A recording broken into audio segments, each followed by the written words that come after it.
Well, probably in a whole new light. Uh-huh. We're diving into some surprising, maybe even hidden, health hazards. Things lurking right there in the place you feel safest. Yeah, it's pretty eye-opening stuff. And definitely stick around till the end because we've got a final thought from the source material we're looking at today that, well, it might just change how you see your bedroom tonight. That's right. You shared some really interesting material with us for this deep dive, and it goes way beyond the obvious stuff. It shows how, everyday items, habits, right in the bedroom could be quietly messing with your health. Maybe even more as we get older. It really flips the script, doesn't it? The idea that the place for rest, for recovery, Yeah, could actually be making us feel worse. It feels wrong. it does. But this information you provided, it really pulls back the curtain on these subtle things, Right. environmental factors, habits.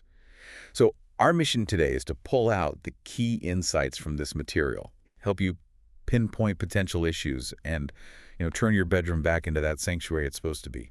And I'm here to help synthesize those findings, look at why these specific things matter according to the research, and sort of connect the dots between these hidden factors and your overall health. Okay, so the material you shared focuses on 5 main areas. It goes from, like, the actual objects you touch Right. to the air, even the light. It's a really interesting angle on health in our own homes. Absolutely. Where should we start? Okay, let's jump in. The first hazard the source points out, it grabbed me immediately because it's so basic. Pillows. Ah, yes, pillows. The material calls old pillows a silent health saboteur.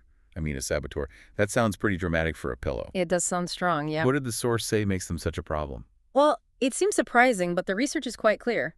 Pillows older than about 2 years, they become a real issue. 2 years. Wow. Yeah.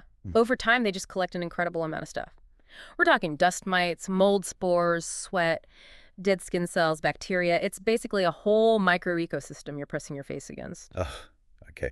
And the source links this directly to how you feel when you wake up. Exactly. It mentions waking up with a stuffy nose, maybe a scratchy throat, or just feeling tired even if you technically slept enough hours. Right, like that feeling of not being fully rested. Precisely. And it suggests these can be subtle reactions, maybe not full-blown allergies for everyone, but enough to drag you down in the morning. And it notes it can definitely make existing things worse, like asthma, sinus problems, even sensitive skin. So what's the mechanism there? Why does it cause those symptoms? What's critical, based on the source, is that constant low-level exposure, night after night, for hours. Yeah. Your face is right there, breathing in these tiny particles. Your body keeps reacting, triggering these small inflammatory responses or immune reactions. That's what shows up as those morning symptoms. It's like the subtle nightly attack your body has to deal with. Wow. Okay, so it's not just about the pillow losing its fluffiness. Not at all. It's about what it's accumulated inside. The material does give some clear steps, which is good. It says replace pillows every 18 to 24 months. That's a hard deadline many of us probably blow past. Very likely, yeah. And it's just hypoallergenic materials like memory foam or latex, using a zippered pillow protector. Oh, that's key. Under the pillowcase. Right, under the case is a barrier. Mm. And washing the pillowcase itself weekly in hot water, it frames these as, pretty small changes for potentially big improvements in how you breathe and sleep. It's a great example of how our immediate environment, even things we're literally touching all night, can have real physiological effect. Okay, building on that idea, things you don't necessarily see being a problem. The source talks about clutter under the bed. Ah, yes, the hidden zone. It calls it the trap you can't see.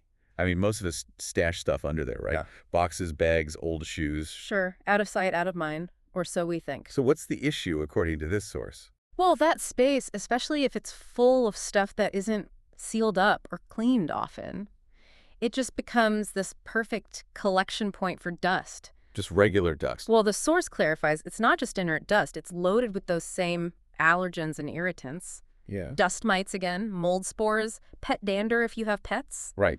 Even trace chemicals from carpets or maybe the storage boxes themselves. And the mechanism described, it's simple but kind of disturbing.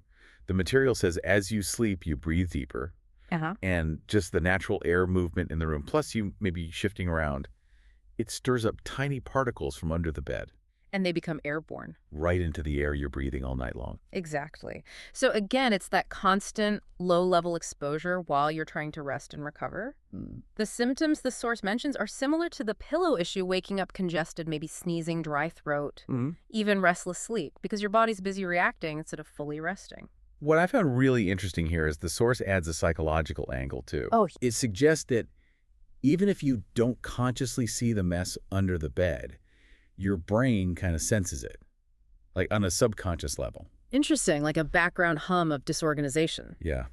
And this sort of silent stress, the source suggests, can actually get in the way of deep relaxation and truly restorative sleep. That makes sense. It connects the physical environment directly to your mental state during sleep. Unseen mess, unseen stress. That's a powerful idea. So the solutions from the source are pretty straightforward.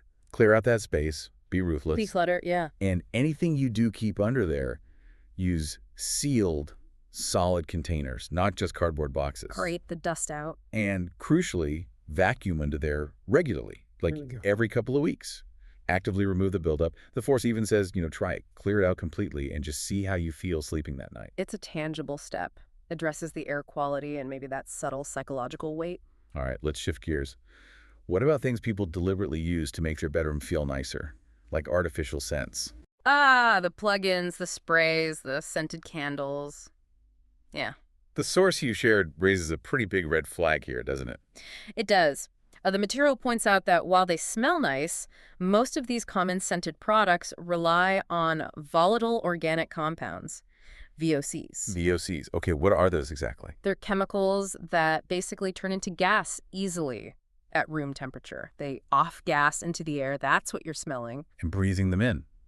What's the impact? The source lists a bunch of potential issues. Yeah, things like irritating your lungs, your respiratory tract, potential hormone disruption, triggering asthma or allergies, even contributing to things like brain fog and fatigue. And the concern is amplified in the bedroom because you're breathing this stuff in for hours while you sleep deeply. Right, concentrated exposure. Exactly. The source really emphasizes indoor air quality, especially in the room where we spend, roughly a third of our lives. These VOCs can build up, especially if the room isn't well ventilated. And the material also notes it's not just breathing them in directly. These chemicals can actually settle and stick to surfaces. Like bedding, curtains? Yep. Bedding, curtains, furniture. So you get continued exposure even after the smell itself seems to have gone away. So that fresh linen smell might actually be, well, a chemical cocktail. Pretty much, yeah. The source does offer alternatives, thankfully. How to get a pleasant environment without the VOCs. It suggests things like using natural essential oils, maybe in a diffuser. Okay. Choosing candles made from beeswax or soy wax, scented with real essential oils, not synthetic fragrances. Right. Check the label. Definitely. Also bringing in some air purifying plants. The source mentions peace lilies, aloe vera, snake plants. Oh, nice. Natural air filters. Exactly. And the simplest one, just opening your windows regularly, let fresh air circulate. The source really frames breathing genuinely clean air at night as like a fundamental pillar of health. Makes sense. Creating an environment that helps your body, not potentially harms it. Precisely. Okay. Point number 4 in the material looks at something designed to help sleep, but maybe with a hidden downside. Haggy curtains, specifically blackout curtains. Right. These are popular for a reason. We use them to block light at night, which is good for falling asleep, but the source points out another side to it. Yes. The material acknowledges they're great for creating that initial darkness you need, but it warns about keeping the room pitch black after sunrise. Why is that a problem? Because, according to the source, doing that can mess with your body's natural circadian rhythm, that internal clock that runs everything. How does it mess with it? Well, the mechanism described is that if your brain doesn't get that signal of natural morning light, it basically thinks it's still night. So it keeps pumping out melatonin, the sleep hormone. Keeping you sleepy. Exactly. And just as importantly, it delays or reduces the production of serotonin. The source highlights serotonin as being crucial for energy, for wakefulness, for your mood. So you wake up feeling off. That's what the source suggests. This mismatch between your internal clock and the actual time of day can lead to waking up feeling groggy, unmotivated, maybe even feeling a bit down, like the blues, as the source puts it. Your body just isn't getting the cue it needs to switch gears into daytime mode. The source also mentioned something about trapped air. Yeah, a secondary point was that Very heavy, non-breathable curtains can sometimes contribute to trapping stale air, reducing air circulation overnight, which Yeah. isn't ideal for oxygen levels and recovery either. So it's about balance then. Darkness to fall asleep. But light to wake up properly. It's about regulating that crucial internal timer that affects so much mood, energy, even metabolism. So what's the advice from the source?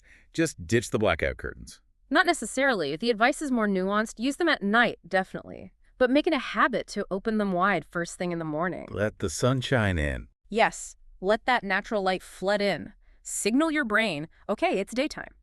Reset the clock. The source also suggests that if total blackout isn't absolutely essential for you, maybe light filtering curtains are a good compromise, or even just cracking a window for some airflow and ambient light. I like the phrase the source used here. Morning sunlight, powerful medicine. It really is. For boosting mood, energy, sharpening focus and memory, even helping with depressive symptoms. It really underscores how important that natural light exposure is for just feeling human and functioning well, often overlooked. Okay, finally. The source tackles a big one. A habit that's almost universal now, and it gives a strong warning. Phones in bed. Ah, the modern sleep thief, as the source calls it. Why such a dramatic label? Seems like everyone does it. Because the impact, as the source explains it, is pretty direct and significant. Even just scrolling for what feels like 5 minutes before trying to sleep, it's a problem. And the core issue is the blue light, right? Right. Exactly. The source details how the blue light wavelengths emitted by screens are particularly good at telling your brain it's daytime. So, right before bed, Yeah. you're basically hitting the daytime switch in your brain. This suppresses the production of melatonin, the hormone you need to feel sleepy and actually fall asleep. Okay, so it makes it harder to drift off? Yes. And the consequences, according to the source, are taking longer to fall asleep, having sleep that's more restless, more shallow. And it can also trigger that feeling of racing thoughts because your brain isn't getting the signal to wind down. And it's not just about actively using the phone, is it? The source mentioned just having it nearby. That's a key point. Yeah. Just having the phone near the bed is an issue. The possibility of it buzzing, a notification lighting up the screen, Yeah. even just the subconscious knowledge that it's there and you could check it.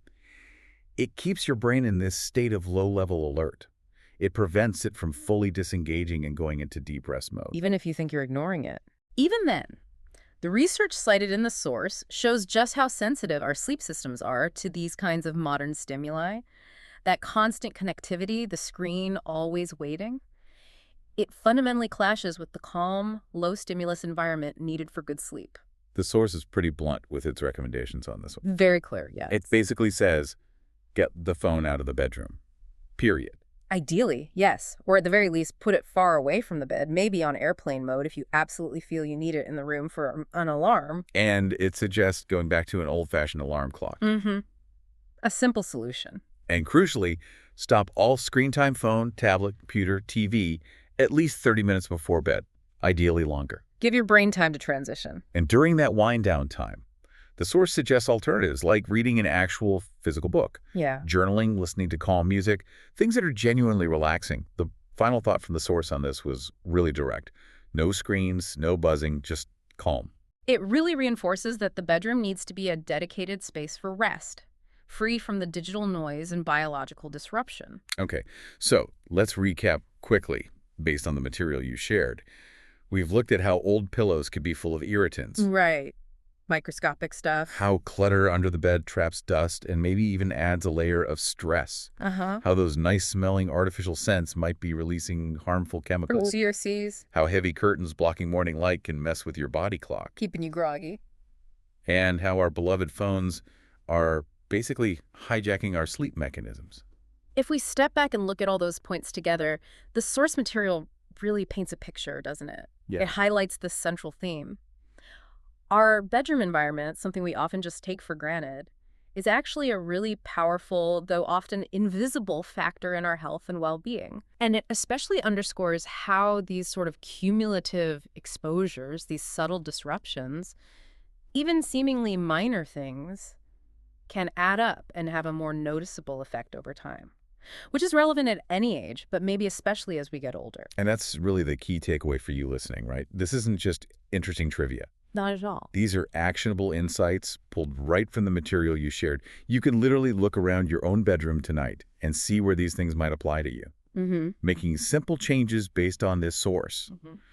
It could potentially make a real difference in how you breathe, how deeply you sleep, your mood in the morning, your energy levels. Yes, the source makes a really strong case that being intentional about your bedroom environment, not just treating it as a place to crash or store stuff, can be a surprisingly effective way to boost your health and recovery. And that brings us towards the end of this deep dive into these hidden health factors in the bedroom. The core message from the source material seems pretty powerful. Your bedroom's main job is to restore you, physically, mentally.